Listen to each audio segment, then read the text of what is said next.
Why do I need to confess my sins to a priest? Where is purgatory in the Bible? I think the Pope has too much authority. What's stopping you? You are called to communion with Dr. David Anders on the EWTN Global Catholic Radio Network. Hey everybody, welcome again to Call to Communion here on EWTN. This is the program for our non-Catholic brothers and sisters. If you're listening to us or watching us today and you're thinking, you know, the Catholic faith has something going for it, but there are these questions that I have. Well, we can answer those questions, and here is our phone number, 833-288-EWTN. That's 833-288-3986. If you're listening to us outside of North America, please dial the number 1 and then 205-271-2985. If you're watching us on TV today, you can participate as well. Our email address is ctc@ewtn.com, ctc@ewtn.com. Charles Beery is our producer. Matt Kabinski is our phone screener. Jeff Burson handles social media for us. If you want to ask a question via YouTube or Facebook, we are streaming there right now. Just put your question in the comments box. Jeff will see it. He'll send it to us here in the studio, and off we go.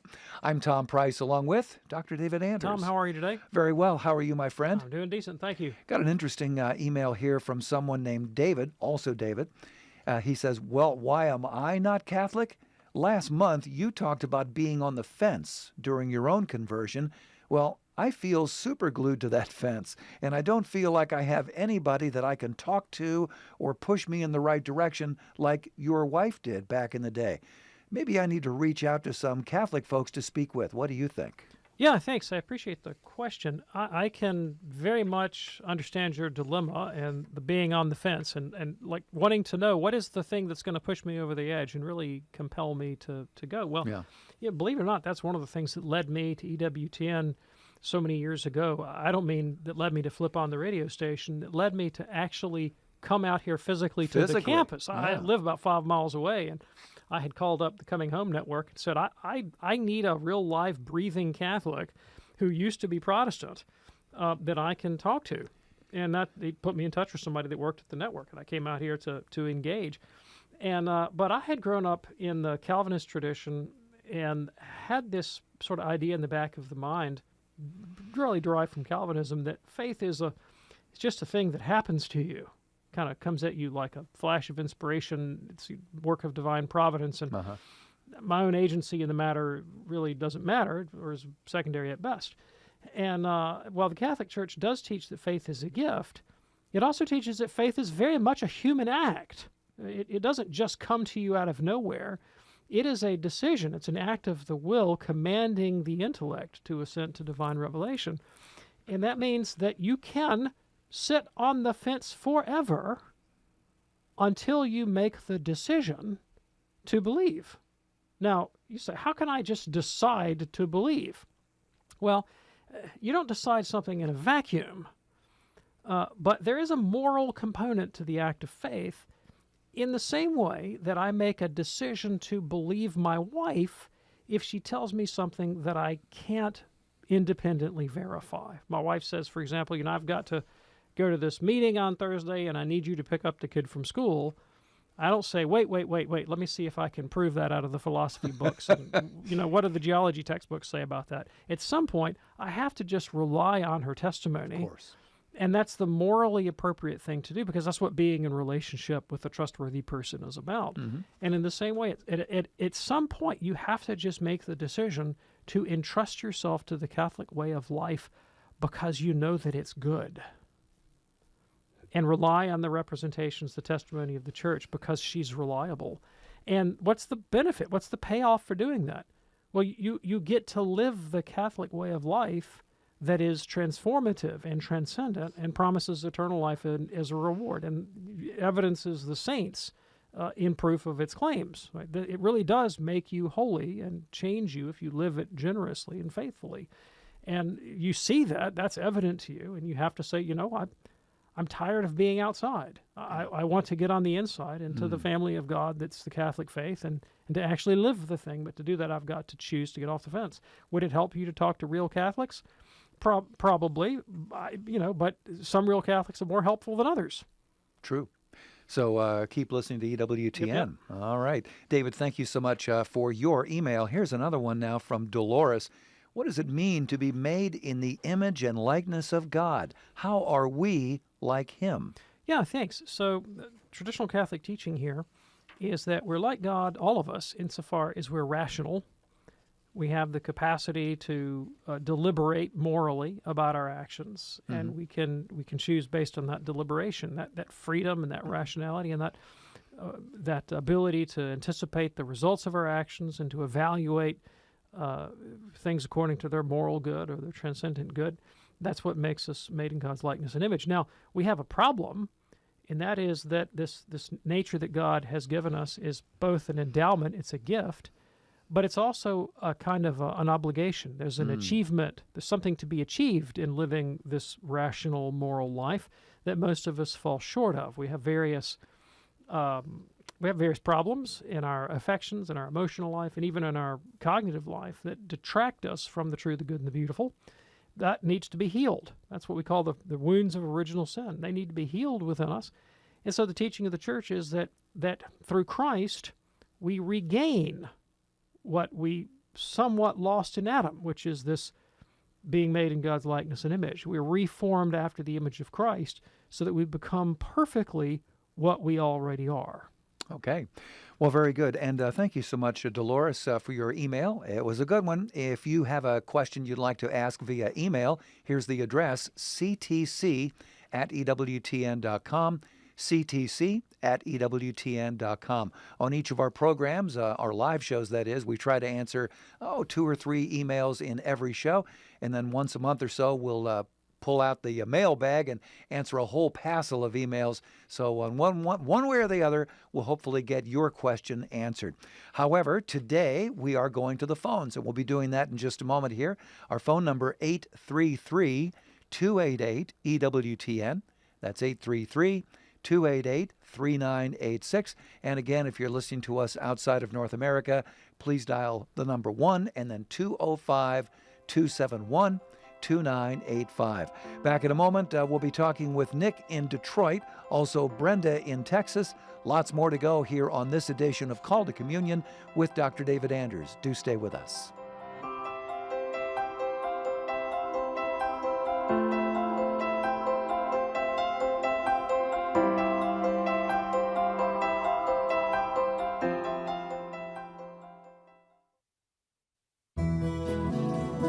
Most original Catholic content is on EWTN Radio. Hello, Journey Home family. Next time, we'll welcome Derek Roddy, a former United Methodist, to share what led him to come home to the Catholic Church. Share the journey next time on EWTN's The Journey Home. The Journey Home, tonight, 8 Eastern, on EWTN Radio and television.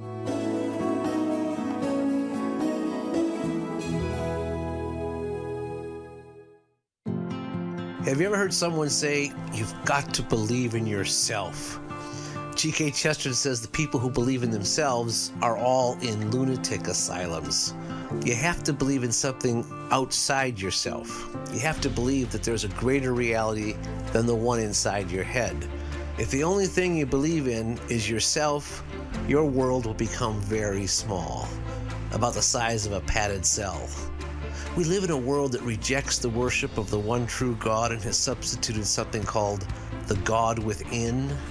But as Chesterton says, if Jones is told to worship the God within, it ultimately means that Jones shall worship Jones. Spend more time with the Apostle of Common Sense. Visit chesterton.org for more information and go to EWTNRC.com to discover more books and programs written and inspired by G.K. Chesterton.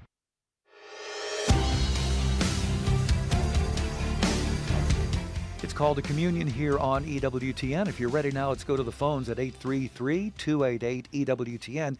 We begin with Nick in Detroit, listening to us on YouTube today. Hey, Nick, what's on your mind today? Hey, how's it going? So the Bible appears to say both about judgment, where we are not to judge at all. And then on the other hand, it says you can judge, but judge righteously. And I've seen both sides of the fence here, Catholics, where those on the left, they say we are not to judge, so they welcome everything and everybody. And then on the right, you see proudly they condemn all this, that we can judge righteously.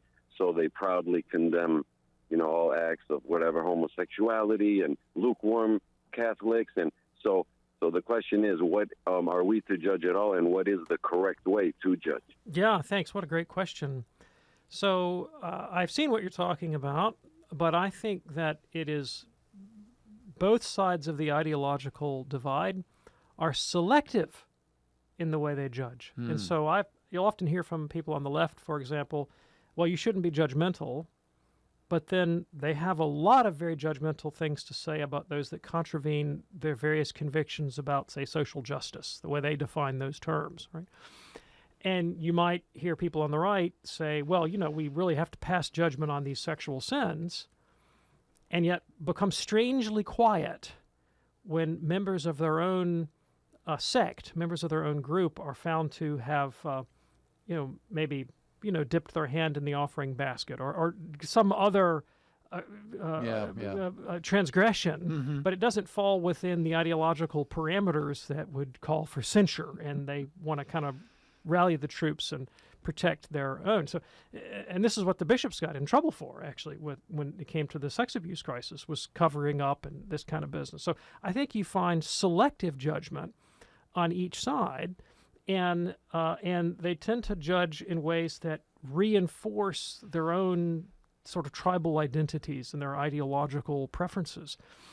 There's a book by a psychologist named Keith Stanovich called The Bias That Divides Us, and it is about what he has called my side bias. It's the tendency that we have to prefer our group to the other guys, and to impute the worst possible motives to the other fellows. And he has an experiment that he describes in there that I think is utterly fascinating. I'd like to tell you about. Some researchers did an experiment where they took a scene of political protest, political activism, where there were a group of protesters that were, upset about something, and the cops were roughing them up a bit. Okay. And what they did is they showed this video to two different groups, and they told them two different stories about who was being roughed up. So one group was told, these are liberal activists that are protesting the military exclusion on gays in the military. They had told the other group, well, this is a group of pro-life protesters that are protesting abortion. And then they looked to see how did the subjects in the experiment evaluate whether or not the protesters' civil rights were violated. And what they found was, if you were in the predictable political party, if you were ideologically aligned with the pro-life movement, then you heard the pro-life story, then you thought, oh, their civil rights are absolutely being transgressed. But if you were on the other side of the aisle and you heard the pro-life story, you said, oh, no, this police violence here was totally justified. But the judgment was reversed in the other situation. So the pro-life people who also tend to, be more tolerant of exclusion from gays from the military, for example, would say, oh, this was perfectly reasonable use of police force. In the same way, the sort of more left-leaning people would say, oh, it's totally reasonable for them to use force against the pro-life people. So it all depended on who you thought was being persecuted. Wow. As to how you formed the judgment.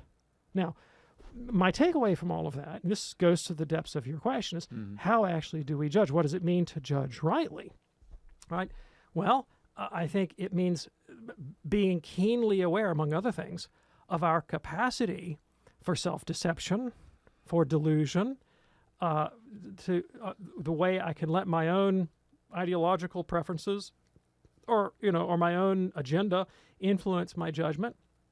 And that's very difficult to do, and it requires not an ideological commitment, but a tremendous amount of justice and charity, an awful lot of virtue to be able to form a just judgment. And that's not something that can be taught in an ethics classroom. That's not something that I can learn even by reading the catechism. I can learn the right dogmatic formula. I can learn the right propositions to affirm. that doesn't mean that I will do a good job of implementing them in the warp and woof of daily life unless I've really genuinely learned to die to myself. That's why I think Jesus tells us, take the log out of your own eye before you take the splinter out of your neighbor's, because it's so easy to deflect attention from my own failures if I'm caught up in the ideological battle and I equate my Christian discipleship, say, with political activism, wherever that activism is lodged, whether on the right or the left. It's not about that. It's about I need to be personally transformed into the likeness and image of Jesus, have that compassion and that clarity of vision whereby I really can pass a right judgment, and my judgment is not to support an ideological position. It's really aimed at the integral good of another human being. Sure. And so when am I capable of sitting with somebody on the other side of the political aisle from me and being genuinely open to their self-revelation, to hear what that person is saying, to listen to them, to treat them as a human being, not intent on imposing an agenda, but intent on actually understanding with empathy. If I can do that, and that's what Christ did with the sinners and the tax collectors and all the rest of it. He went and ate with these people, he spent time with them, loved on them. Right? Then he was in a position to offer a challenging moral teaching, but only after he had proved through charity that he was credible and trustworthy. Nick, we hope that's helpful for you. Thank you so much for your call. Great way to start the show. That opens up a line for you right now at 833-288-EWTN. That's 833-288-3986. Call to communion here on EWTN. Let's go now to Brenda in Irving, Texas, listening on the great Guadalupe Radio, AM 910. Brenda, what's on your mind today? Hi, Dr. D. Hi, Dr. Anders. Hi. My question is, are there any specific sins that are related to the wounds of Christ? So, like, say, the crown of thorns he wore on his head, does that mean, are those sins of the mind? The wounds of the feet? I don't know. Are there any sins that are related in relation to? Do they mean anything? Sure. Yeah, I understand the question. So, the way Catholic exegetes, biblical interpreters, have treated these kinds of things over the centuries is, number one, absolutely to find these kinds of associations. So I can't pull one out of the top of my head, but I guarantee you that someplace in the commentary tradition, there's some Catholic somewhere who has drawn out symbols from the wounds of Christ in exactly the way that you have described. Okay. But I feel equally confident that some other interpreter has come up with a completely different list of symbols, right? And so I don't think it's wrong at all for you to approach the wounds of Christ in this way, but I think that this kind of association is open to your own free elaboration. And so, for example, the image that you gave me, when I think about the crown of thorns on Christ's head, it calls to mind my own sins of the mind. Well, I mean, you just taught me something, Brenda. That's brilliant. Wonderful. So if that reflection moves you to deeper piety and contrition and love for God, then I'd say go for it, regardless of what someone else in the tradition has reflected on about the crucifixion of Jesus. These kinds of images and associations, I think, come to us spontaneously all the time as we engage with the different aspects of the tradition. And that's the thing about symbols. A symbol is richer than a sign.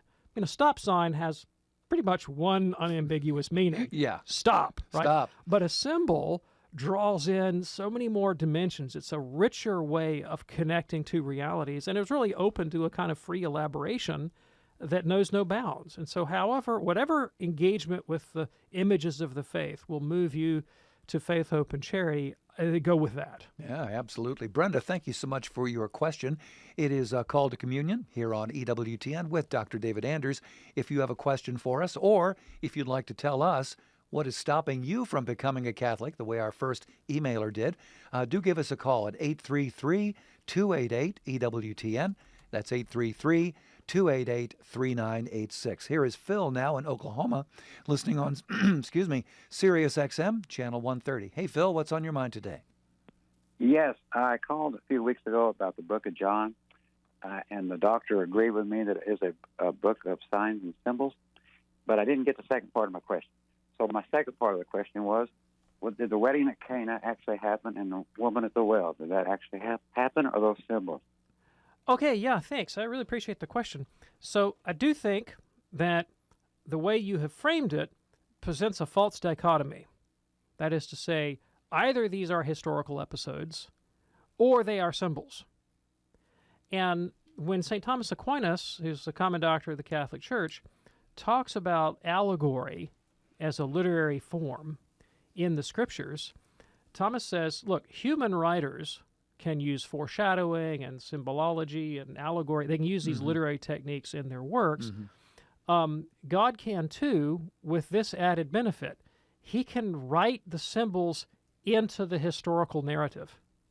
If God is the Lord of history, and he knows that the sacred history of the people of God, people of Israel, will be recounted later in literature, God is capable of working the symbolic associations into the actual historical events themselves, as well as into the literary depiction of those historical episodes. So there's nothing preventing them from being both historical episodes and from being literary symbols. Now, when it comes to the question of the Gospel of John, scholars are really kind of all over the place on the interpretation of John. I mean, I have read fairly skeptical, critical scholars who are not practicing Christians who believe that there are elements of John's Gospel that, from their point of view, are closer to the historical reality than elements in the synoptics. I've heard the opposite point of view defended. And so my answer to the question personally would be, I don't know. Like when it actually comes to the sequence of Jesus's events in Christ's life, and with these Polaroid snapshots, I can't answer that question. I do know that the point of the text is to present a luminous spiritual truth to me in the form of a narrative that has the capacity to transform. And the books, the symbols and signs in John are particularly rich in significance. Church Fathers, for example, you mentioned the woman at the well, universally see her as an allegory for the Gentile church. Right? Now, was there an actual historical woman at the well in Samaria? I wasn't there. I would suspect so. But at the end of the day, the significance is less on, the particular details of Christ's chronology and more on the spiritual sign that's meant to transform me in the same way that the woman in the narrative is transformed. Very good. And Phil, thank you so much for your call. Call to communion here on EWTN. Let's go to Isidro in Atlanta, listening on our great station there, The Quest. Isidro, what's on your mind today? Hey, how you guys doing? Thanks for taking my call. So basically my question is, like, when something bad happens, like when, say, a teenager commits suicide or when a father kills their child or something, is God in control? Yeah, thanks. I really appreciate the question. So to answer this question in any way, shape, form, or fashion, yes or no, absolutely fails to do justice to the horrific psychological and existential crisis that a person would experience in such a situation. I am going to answer the question, yes, that God is in control, because that's teaching the Catholic faith, but recognizing that a lot more needs to be said. A lot more needs to be said in order to make that answer pastorally useful. And the evident conflict, the contrast, the paradox of a loving God in control of a world with horrific evil is the subject of a lot of biblical literature. The book of Job, of course, is probably the most prominent example. And it is telling that at the end of the book of Job, Job's companions have sought to give a rational account of God's justice in the face of evil. They've all offered a theodicy, that's the technical word for it, an explanation for why Job is getting his just deserts, or, this all makes sense in God's providence. And Job's response is to say, I ain't done nothing wrong, and God has totally not shown up, and I'm really upset about it. That's Job's response. And when God finally shows up at the end of the book, he says, Job is righteous, you guys are not. He condemns his defenders and vindicates his accuser. And what's my takeaway from that? That when I am sitting with a suffering person, the last thing in the world I want to give them is, hey, I've got the explanation. Let me tell you why you're hurting. I don't want to do that. Rather, I want to be with them, show them compassion, to suffer alongside them, which is what Christ does for me. Sure. And to manifest rather than simply talk about the goodness of God. Isidro, thank you so much for your call. Glad that you're listening there on The Quest, one of our very important radio partners here at EWTN. In a moment, we're going to get back to the phones, and let me give you that number one more time, 833-288-EWTN. We're just at the halfway point here. Love to hear from you at 833-288-3986. Call to Communion with Dr. David Anders here on EWTN. Do stay with us.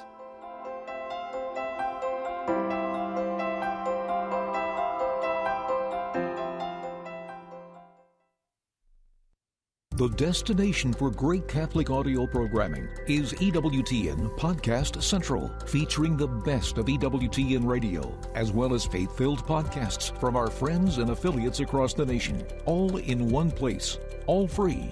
If it's central to the faith, you can find it on EWTN Podcast Central. It's like podcast heaven. Visit EWTN.com/radio/podcasts today. Want to be notified when Called to Communion goes live on Facebook? Follow EWTN Radio's Facebook page and click the bell icon to be notified.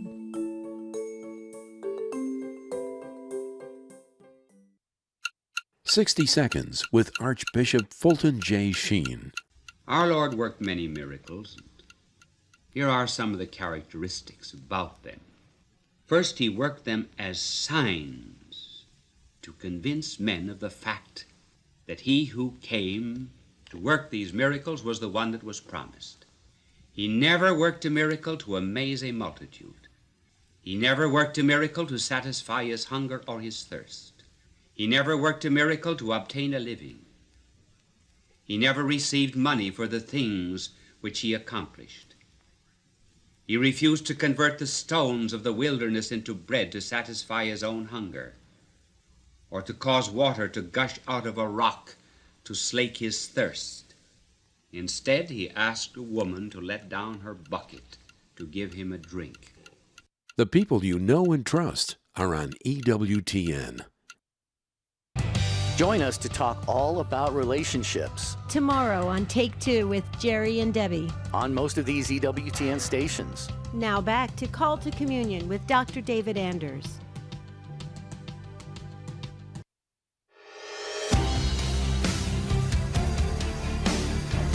Hey, what's stopping you from becoming a Catholic? Let's talk about that here on EWTN's Call to Communion with Dr. David Anders. Our phone number, 833-288-EWTN. That's 833-288-3986. Here's an email from an anonymous listener who says, how can you refute someone who states that since the Bible was wrong when it ordered the stoning of adulterers, that would be Deuteronomy 22, verses 22 through 24, it may be wrong on other teachings as well, and especially teachings on sexual morality. And there they're quoting 1 Corinthians 6:9. Yeah, thanks. I really appreciate the question. So you would have to take the Bible like a fundamentalist does for this to present the kind of problem that you're suggesting. And what I mean by that is the fundamentalist takes each of the propositions found in sacred scripture in a kind of woodenly literal and even-handed way, suggesting that their significance to us, their meaning to us, is just what the denotative structure of the sentence conveys as the man on the street would understand it. Period, end of paragraph with no nuance. And that's never been the way the Catholic Church has read the Bible. It's not the way Jesus read the Bible.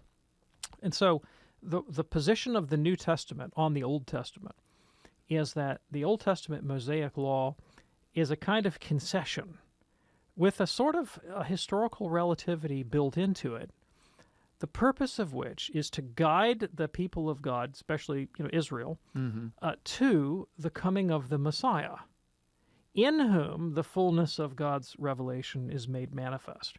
And now it is not the written law composed on tablets of stone.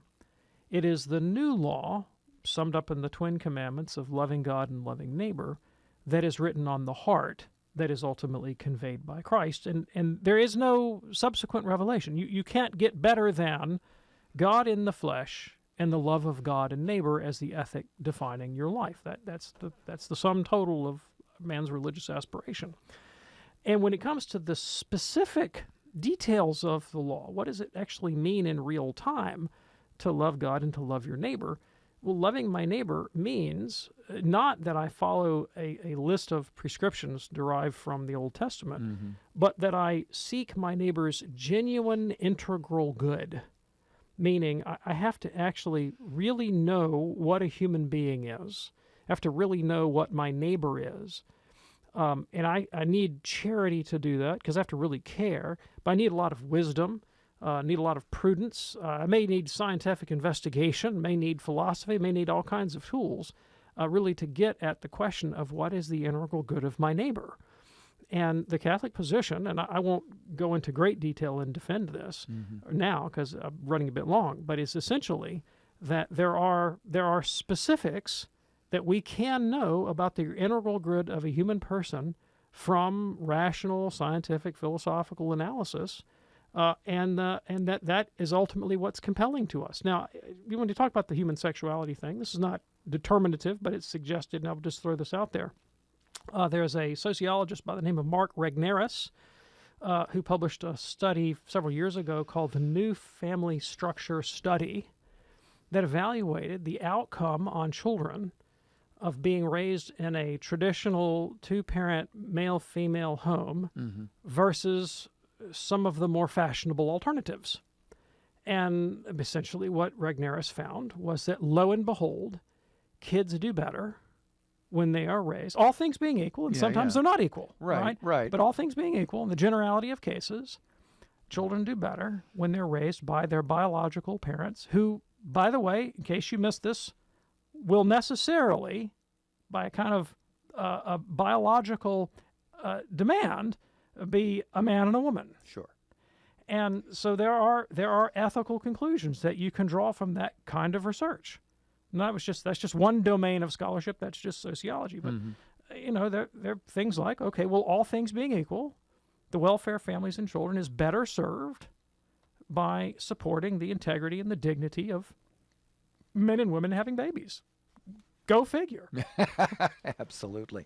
Appreciate that. And thank you so much for your email. Back to the phones now at 833-288-EWTN. Here is Angel in Baton Rouge, listening on iHeartRadio. Angel, what's on your mind today?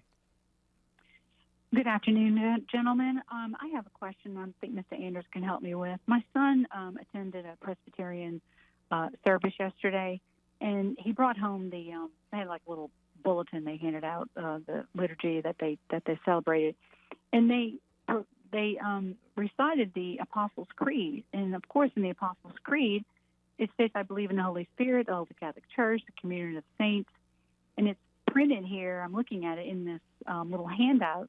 But my question is, how can they say the Apostles' Creed when they don't believe in apostolic succession?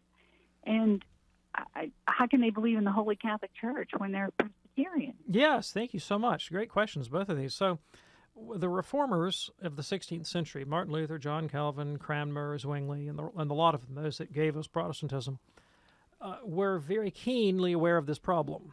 And they did not want to claim that they were breaking away from the one church and forming a new one, because that would be laughable on the face of it. I mean, like, who wants to say, I'm breaking away from the church that Christ founded, I'm starting my own, right? No one wants to say that. Luther hated it when people called his movement Lutheranism, because he recognized that in one fell swoop undercut what he was claiming, namely to have restored rather than to have innovated, right? And so they all wanted to claim the mantle of continuity with Christian antiquity. They wanted to see themselves as being continuous with the one Holy Catholic and Apostolic Church of the first 4 centuries. Now, they gave a different account of the continuity. See, in Catholic tradition, we understand the doctrine of apostolic succession. They had to reject that. They had to reject that because they didn't have it.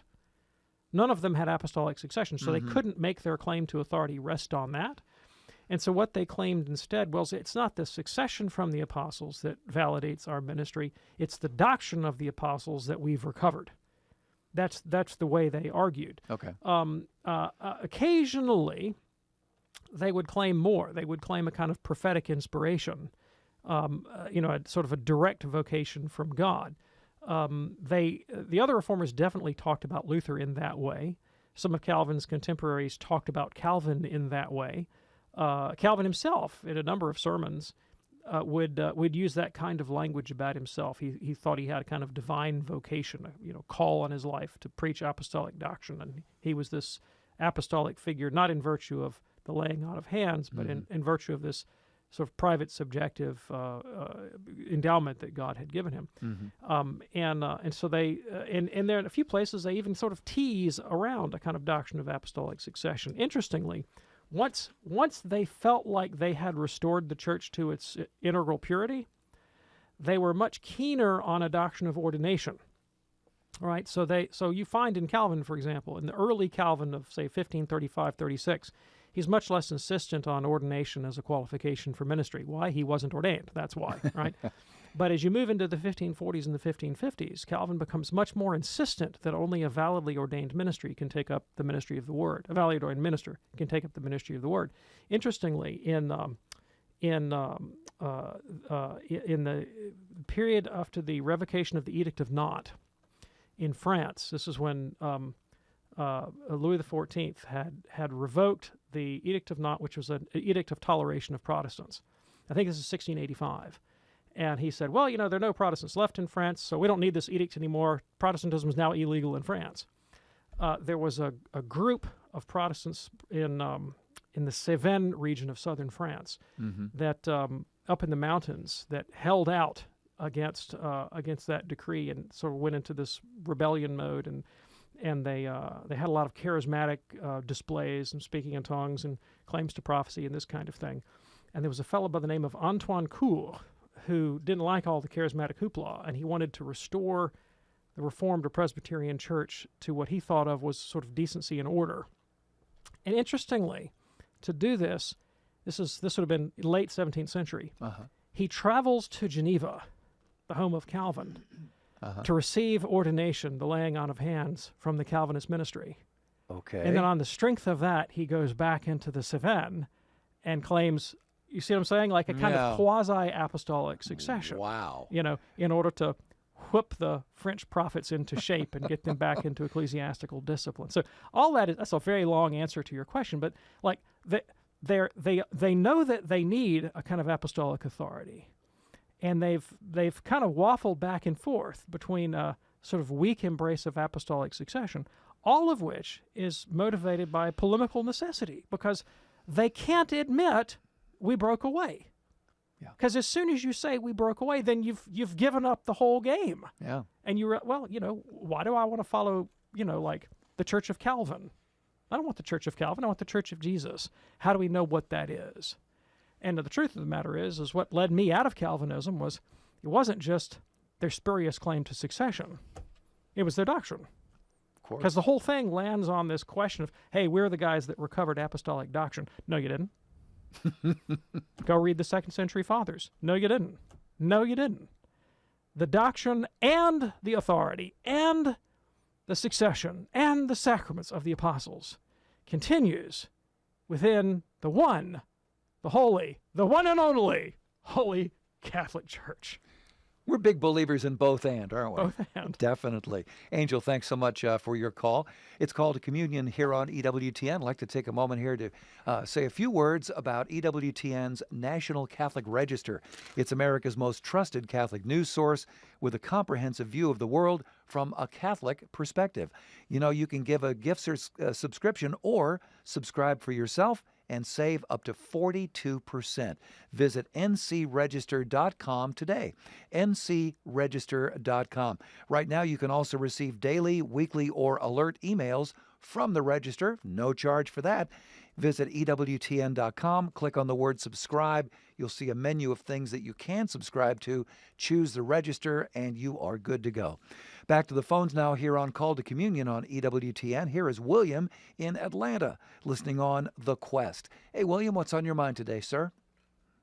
Yes, sir. I have a question here from a friend that basically the body is separate from the soul. Like they're two completely different things, and our bodies are basically just shells or vessels. And I'm pretty sure that's not true in the Catholic Church, and I don't know how to find the answer to it.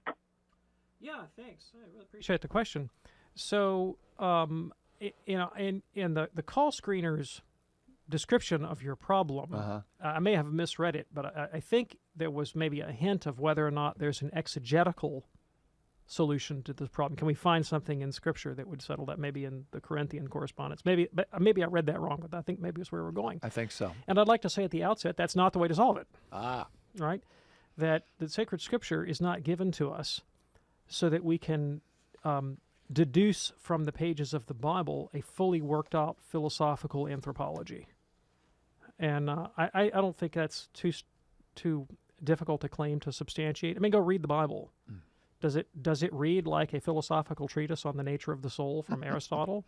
Not at all. No. I mean, these are occasional texts that are usually exhorting people about particular moral matters. They're not given in that way. So that's not the way to solve the problem. And historically, the Catholic Church hasn't looked at it that way. It said, look, we want a good understanding of the nature of the human person.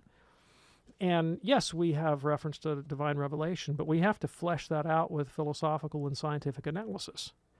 And there's a lot of problems with a purely dualistic account of the relation of soul to body, like the Cartesian view. There's a lot of problems. The biggest one in philosophy is what's called the interaction problem, right? If body and soul are radically distinct, sort of ontological entities, then how the heck do they communicate?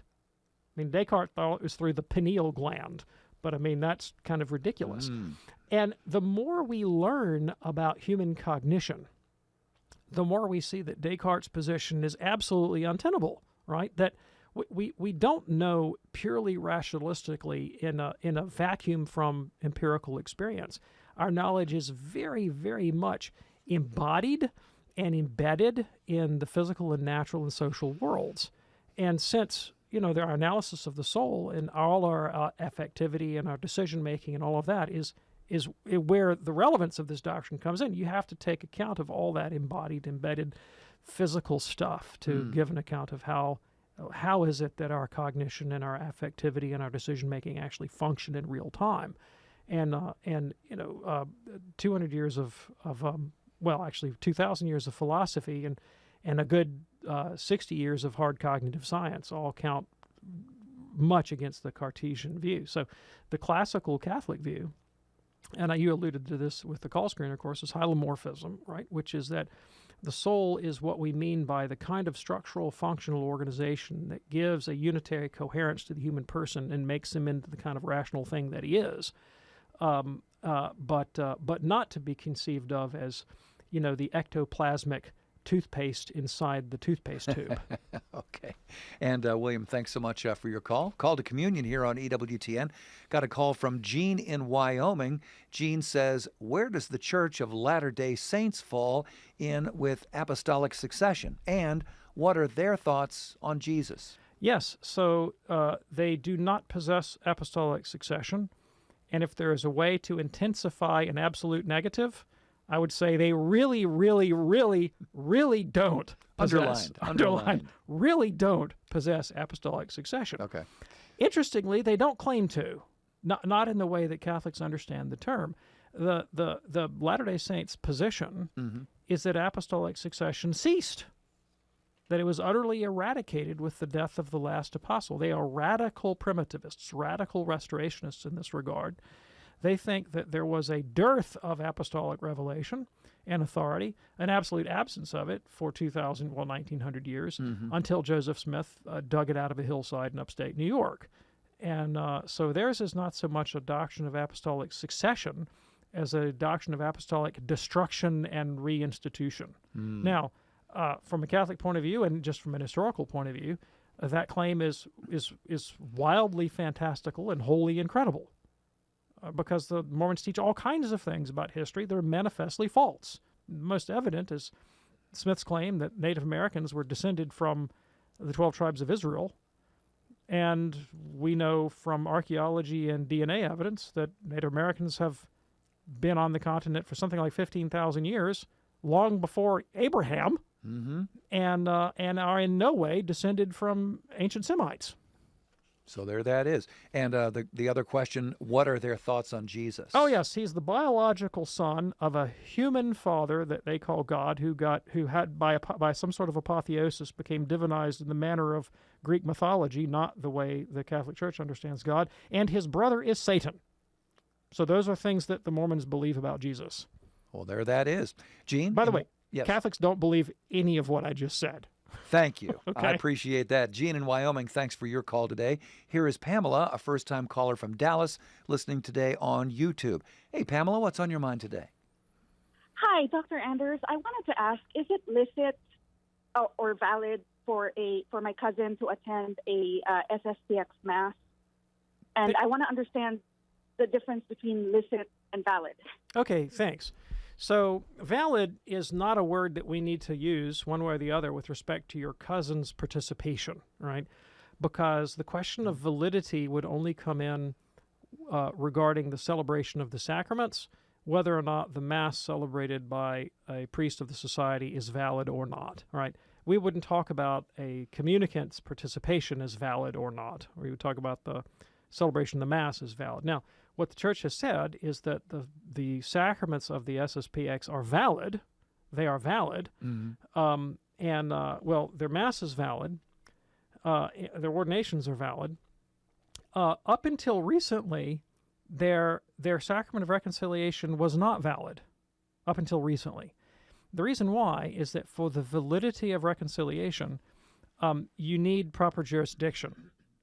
You need to have a bishop who can authorize you, who has jurisdiction over a diocese, and can give you jurisdiction, can give you faculties to celebrate the sacrament. In the absence of those faculties, celebration of the sacrament is not valid. And they don't have, their bishops have no jurisdiction because they have no diocese. So they're bizarre. Someone once compared the bishops of the society to husbands without wives. Yeah. It's a kind How of does paradox, this compute? you know? Yeah. I mean, a bishop is always tied to a geographic jurisdiction. Sure. Right? They don't have them. They can't give faculties for a jurisdiction that doesn't exist. Now, because there have been enough generations have passed, enough kids have grown up attending the chapels of the society, and they know no other expression of the Catholic faith, out of solicitude, out of pastoral care for those souls, Pope Francis, in an extraordinary act of benevolence and condescension, said, you know what, I'm going to unilaterally grant faculties to the priests of the society so that they can validly hear confessions. But this grant of faculties is from the Pope, right, not from their own bishops. They also did not have jurisdiction to validly celebrate Catholic weddings for the same reason, right? And so a Catholic who married in one of their ceremonies would not actually have a valid marriage because it wouldn't be according to canonical form. And same thing, Pope said, you know what I'm going to do? I'm going to selectively allow the bishops of the society the priests of the society to celebrate marriages, provided the valid Catholic bishop in their jurisdiction consents. Oh. And so there's some, wiggle room in there. Yeah, now, licit would mean not, does the sacrament work, but do you have permission to do it? And it is the question of licéity that lies at the heart of the whole thing, not validity. When Archbishop Lefebvre, he had the sacramental power to validly ordain other bishops, but Pope John Paul II said, don't you do it. You do not have permission. It is not licit. And he went and did it anyway. So he did an act that was sacramentally valid, but against the express command of the Pope and therefore illicit. And for that act of disobedience, he was excommunicated. Now, subsequently, the popes have lifted that degree of excommunication, but they exist now in a sort of canonical no man's land where they are not in obedience to the Pope, and they're not doing what they're supposed to be doing, but because of various grants on the part of the papacy, they can have valid sacraments. Now, I think a better question for your cousin is about the prudence of attending such things, right? Rather than the question of validity. Mm-hmm. And, St. Paul makes it clear that the most Catholic thing that you can do is be in communion, not to pull apart into sects, into your own little group or party apart. And where Peter is, there is the church. And so I think that the expression of Catholic unity, for my judgment, prudently demands the most visible union with the Pope of Rome. Mm-hmm. Pamela, is that helpful for you? Yes. Thank you so much. I appreciate it. Thanks so much for your call. We'll close out with this email from Angela. Very interesting. Can you please comment on what type of work is to be avoided on the Sabbath day in order to honor the Lord's Day? I would like to understand what it is we are not to do as considered work. Yeah, thank you very much. I appreciate the question. So, of course, when you read the Sabbath commandment, one of the key issues there is granting rest to your employees, to your servants, right? And why is that? Well, we want for people to have the opportunity to celebrate the Lord's Day and to spend time with their families and to refresh themselves in the love of God and neighbor. And so work that would detract from those primary aims would be counterindicated. Now, we're not Jews, and we don't have the kind of sort of nitpicking, pedantic, detailed Sabbath legislation that would be characteristic of a lot of Jewish experience. And by using that language, I don't mean any disrespect to the tradition. That's just the way they conceptualize it differently than we do. Right. So as Christ said, there's Sabbath is the Sabbath is made for man, not man for the Sabbath, right? And so there's a kind of liberality and charity and prudence allowable, and there are exceptions. I mean, some people have no choice but to work on the Sabbath because they have to do so to support their families or whatever it might be, or you emergency worker or EMT or something. Obviously, in service to the common good, you may have to do something. But if you're worried about basting the turkey, don't worry about that. That's fine. Very good. And we have time for one more here. This is from an anonymous listener. I'm reading a book about St. Margaret Mary. She talks about making acts of reparation for sinners. Could you please elaborate on what this means and if making personal sacrifices like fasting could be one of those acts of reparation? It sure could be. So St. Paul says in the book of Colossians that he fills up in his own flesh what is lacking in the sufferings of Christ for the sake of his body, the church. The church has a long tradition of teaching that by my prayers and sacrifices and sufferings that I can that can be of benefit not only to my own soul but to other souls as well. God tells Abraham, I'll spare the wicked for the sake of the righteous. Right? This is a deeply biblical principle. And so, yes, I mean, any act of penance that you perform can be edifying in your own case, but can also have spiritual benefits for the wider body of Christ. So there you go. Anonymous, thank you so much for your email. And by the way, if you would like to send us an email for a future show, that email box is always open for you, ctc@ewtn.com, ctc@ewtn.com. Fast moving show today. Dr. David Anders, thank you. Tom. Appreciate that. On the radio side of EWTN, we do this program Monday through Friday at 2 p.m. Eastern for the live show, and then we encore that at 11 p.m. Eastern, which, of course, 8 p.m. on the West Coast. You can check out the podcast anytime you wish. Our producer, Charles, will have that posted for you in a few hours here at EWTNradio.net, EWTNradio.net. On behalf of our fantastic team and all of our wonderful listeners, I'm Tom Price along with Dr. David Anders. Hey, thanks for joining us. See you next time here on EWTN's Call to Communion. God bless.